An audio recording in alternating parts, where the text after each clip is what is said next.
Final destination blood lines படத்தோட review தான் இந்த வீடியோவில் நம்ம பார்க்க போகிறோம். ஸோ எனக்கு புரியுது கொஞ்சம் ரிவ்யூ லேட்டாக தான் வந்துட்டுருக்கு. அதுக்கு காரணம் என்னென்னு எடுத்துட்டிங்கன்னா, ஆக்சுவலி இந்த படத்தோட சேர்த்து தான் மிஷன் இம்பாசிபிள் வந்துச்சு.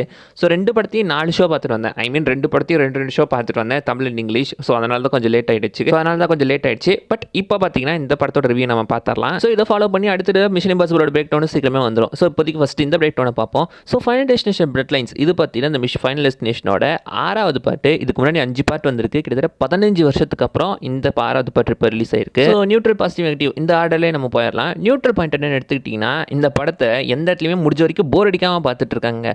அடுத்தடுத்து ஏகப்பட்ட பேரோட கில்ஸ் வந்துக்கிட்டே இருக்கு. ஸோ அடுத்து அவன் சாவ போகிறான், எப்படி சாவ போகிறான்ற அந்த ஒரு எதிர்பார்ப்பு இன்ட்ரெஸ்ட்டுமே நம்மளை படம் பார்க்க தூண்டிக்கிட்டே இருக்கு. ஸோ அதனாலேயே பார்த்தீங்கன்னா இந்த படம் பெருசாக எந்த இடத்துலையுமே போர் அடிக்காமல் அடுத்தடுத்த ஸ்டெப்பு மூவ் ஆன் ஆகிட்டே இருந்திருக்கு. அந்த வகையில் கண்டிப்பாக பார்த்தீங்கன்னா இந்த படம் வந்துட்டு உங்களுக்கு போர் அடிக்காமல் அடுத்தடுத்து அப்படியே போயிட்டே இருக்கும். படமும் பார்த்தீங்கன்னா ஒரு 1.25 மணி நேரம் தான். ஸோ சீக்கிரமாக ஓடி முடிஞ்சிடற ஒரு ஃபீல் தான் உங்களுக்கு இருக்கும். ஸோ அதனால பார்த்தீங்கன்னா டக்குன்னு படம் மூவ் ஆயிரும். இது ஒரு முக்கியமான நியூட்ரல் பாயிண்ட். அடுத்து பாசிட்டிவ்ஸ் கிட்ட வந்தோன்னா, ஸோ படத்தில் வந்து அந்த கில்ஸ் தாங்க. அப்சல்யூட்லி இந்த படத்தை நம்ம எதுக்காக பார்க்குறோம்? படத்தில் வர கில்ஸ்க்காக தானே.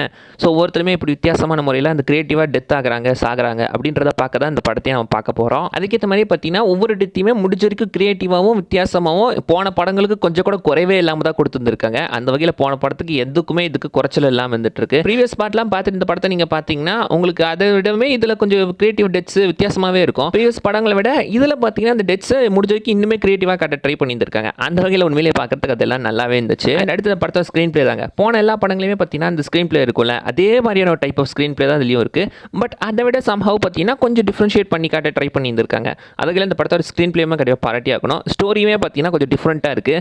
அண்ட் ப்ரீவியஸ் படங்களோட இந்த படத்தை கனெக்ட் பண்ண ட்ரை பண்ணியிருக்காங்க. லைக் ப்ரீவியஸ் ஃபவுண்டேஷன் படம்லாம் இருக்குல்ல, அது எல்லாத்துக்கும் முன்னாடி நடக்கக்கூடிய ஒரு சம்பவம் தான் இது. அதுக்கப்புறம் தான் ஏகப்பட்ட சம்பவங்கள்லாம் இது கூட கனெக்ட் ஆகுது அப்படின்ற மாதிரி ப்ரீவியஸ் படத்தை கூட கனெக்ட் பண்ண ட்ரை பண்ணியிருக்காங்க. அதுக்கு பாஸ்ட் படம் எல்லாமே நடந்ததுக்கு காரணமே இந்த படம் தான் அப்படின்ற மாதிரிலாம் காட்டியிருக்காங்க. அந்த வகையில் பார்த்தீங்கன்னா அந்த ஒரு கனெக்ஷன்றது ரொம்ப நல்லா இருந்துச்சு. ஸோ ப்ரீவியஸ் படங்களோட செம்மையாக கனெக்ட் பண்ணியிருக்காங்க. அந்த ஒரு விஷயத்தை கண்டிப்பாக பாராட்டி ஆகணும். ஸோ இந்த படத்தோட இம்பாக்ட் அந்த வகையில் சூப்பராக இருந்துச்சுங்க. முக்கியமாக ஒரு காயினை வச்சு ஒரு சீக்வன்ஸ் வரும். அந்த காயின் மெயினாக 2 இடத்துல யூஸ் ஆகும். நீங்கள் படத்தில் பாருங்கள், அந்த ஒரு சின்ன காயினுக்கு கூட பார்த்தீங்கன்னா ஒரு சின்ன ஸ்டோரியாக கொடுத்துருக்காங்க. அந்த வகையில் அதுவுமே நல்லா தான் இருந்துச்சு. காயினால் ஆரம்பித்த கதை காயினாலேயே முடிஞ்சிருக்கு அப்படின்ற மாதிரி அந்த காயினுக்கு ஒரு ஆறுக்கு போகும். அந்த வகையில் பார்த்தீங்கன்னா கண்டிப்பாக அது நல்லாவே இருந்துச்சுன்னு சொல்லலாம். அண்ட் இந்த படம் நமக்கு கொடுக்குற இம்பாக்ட்டுங்க பர்சனலாகவே நமக்கு இந்த படத்தை பார்த்துட்டு வெளியே வரும்போது நான் பைக்கில் தான் வந்துக்கிட்டு இருந்தேன். வர வழியெல்லாம் அந்த வேலை கிட்டத்தட்ட 2-3 டைம் ஆக்சிடென்ட் ஆகிற மாதிரிலாம் போயிட்டு வந்துட்டு இருக்கு. ஆக்சுவலி அது வழக்கமாக நடக்கிறது தான். எப்போ நான் வண்டியில் போனாலும் குறுக்கே யாராச்சும் 4 பேர் வந்துட்டு தான் இருப்பாங்க, நடக்கிறது தான். ஆனால் அந்த படத்தை பார்த்துட்டு நான் அப்படியே வீட்டுக்கு பைக்கில் வரும்போது இந்த படம் பார்த்த இம்பாக்ட் என்னன்னு தெரியல, ஒவ்வொரு செகண்டும் கொஞ்சம் பக்குன்னே இருந்துச்சு. படத்தில் சில நேரம் சில அன்எக்ஸ்பெக்டடான விஷயம்லாம் நடக்குங்க. நம்ம அப்படி ஒன்று நடக்கும்னு நினைப்போல, அப்படி நடக்காமல் இது இப்படி போய் வேறு மாதிரி நடக்கும்ல. ஸோ அது எல்லாமே பார்த்தீங்கன்னா ஆஸ் போன படங்கள் இருந்த மாதிரி இந்த படங்களையும் இருந்துக்கிட்டு தான் இருக்குது. ரொம்ப நல்லா இருந்துச்சு அதெல்லாம் பார்க்குறதுக்கு. அப்சல்யூட்லி அங்கே ஒருத்தர் சாகுறான், ஆனால் சாகிறத பார்த்து நம்ம என்ஜாய் பண்ணிக்கிட்டு இருக்கோம். அண்ட் ஒரு சின்ன பையன் ஒருத்தர் வருவாங்க. அந்த சின்ன பையன் சாகும்போது தேட்டரே பார்த்தீங்கன்னா விழுந்து சந்தோஷப்பட்டுச்சு. ஆனால் உண்மையிலேயே அது ஒருத்தங்களோட டெத் சீனை பார்த்து கைத்தட்டி சிரித்து என்ஜாய் பண்ணிக்கிட்டு இருக்கோன்னா அதுதான் இந்த படத்தோட மேஜிக்கே.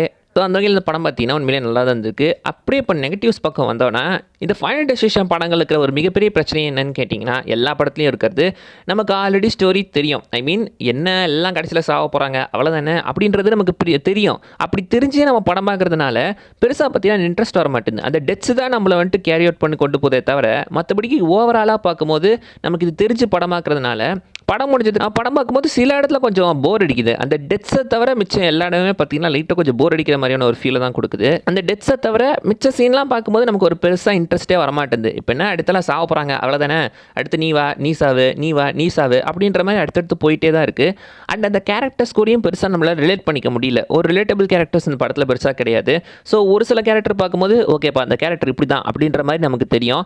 பட் அடுத்தே பார்க்கும்போது இந்த கேரக்டர் செத்ததுக்கப்புறம் நமக்கு ஒரு பெருசாக ஒரு பரிதாபமோ ஒரு ஃபீலோ ரிலேட்டிவிட்டியோ எதுவுமே வர மாட்டேங்குது. இது வரைக்கும் இந்த எல்லா படத்துலையுமே நீங்கள் எடுத்துட்டிங்கன்னா பெரும்பாலும் நிறைய கேரக்டர்ஸ் கூட நம்மளால் கனெக்ட் ஆக முடியாது.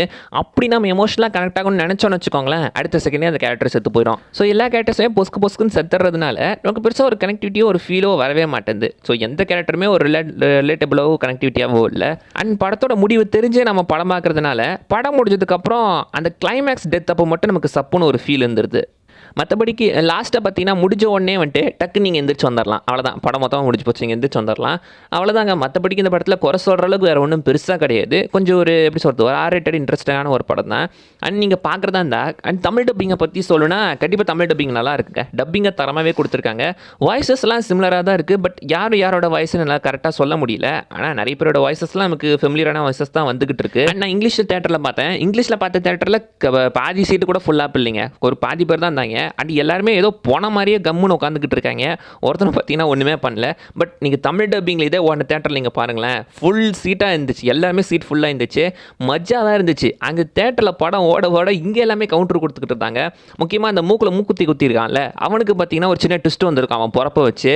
அதெல்லாம் பார்க்கும்போது ஓஹோ அப்படியா அப்படின்ற மாதிரிலாம் தேட்டரில் ஒரு கமெண்ட் ஓடிக்கிட்டு இருந்துச்சு. அந்த மச்சான் இவன் ஓவரா பேசுறான்டா, இவன் தான்டா எடுத்து சாவ போகிறான் அப்படின்ற அந்த கமெண்ட்டாக இருக்கட்டும், வாடா சின்ன பையில சாவிடா அப்படின்னு சொல்லுவார் அந்த கமெண்ட்டாக இருக்கட்டும். ஸோ இந்த மாதிரி பார்த்தீங்கன்னா தமிழ் டப்பிங்கில் பார்க்கும்போது தான் உண்மையிலே தேட்டரில் செம்ம ஃபன்னாக இருந்துச்சு. உங்கள் பக்கத்தில் என்ன தமிழ் டப்பிங் தேட்டரில் ஒன்றா போய் பாருங்கள், செம்ம ஃபன்னாக இருந்துச்சு. அப்போ தான் அங்கே தான் எல்லாம் கைத்தட்டி சிரித்து ஜாலியாக என்ஜாய் பண்ணி பார்த்தாங்க. உண்மையை தமிழ் டப்பிங்கில் பார்க்கும்போது தான் செம்ம என்ஜாய்மெண்ட்டாக இருந்துச்சு.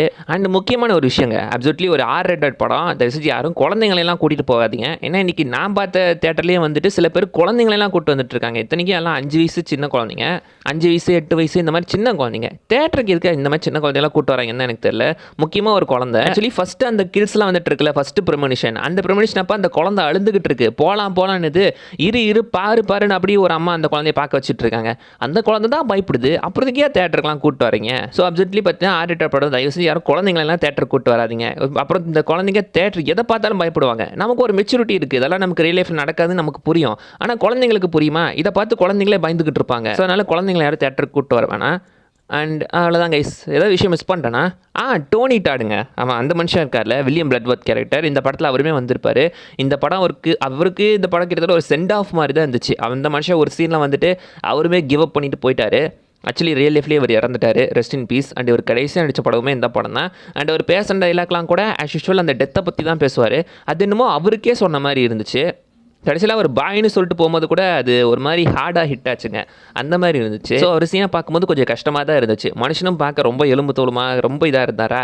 ஸோ அவர் பார்க்கும்போதே ஒரு கஷ்டமாக தான் இருந்துச்சு. ரியல் லைஃப்ல அவர் இறந்துட்டார். அவரும் டெத்தை பற்றி பேசும்போது கொஞ்சம் பார்க்கறதுக்கே ஒரு மாதிரி கஷ்டமாக தான் இருந்துச்சு. எனக்கு தெரிஞ்சு படத்தில் நம்ம எமோஷனலாக கனெக்ட் ஆன ஒரு கேரக்டர்னா அது கண்டிப்பாக அவர் மட்டும்தான். அவரை தவிர்த்து பேச இந்த கேரக்டர் கூடயுமே நம்ம எமோஷனாக கனெக்ட் ஆகல. வெல் அவ்வளோதான் கைஸ், இந்த வீடியோவில் நான் சொல்ல வந்தது. நான் அதை விஷயம் மிஸ் பண்ணால் நீங்கள் கீழே கமெண்ட் பண்ணுங்கள். அடுத்த வீடியோவில் பார்க்குற வரைக்கும் பை பாய்.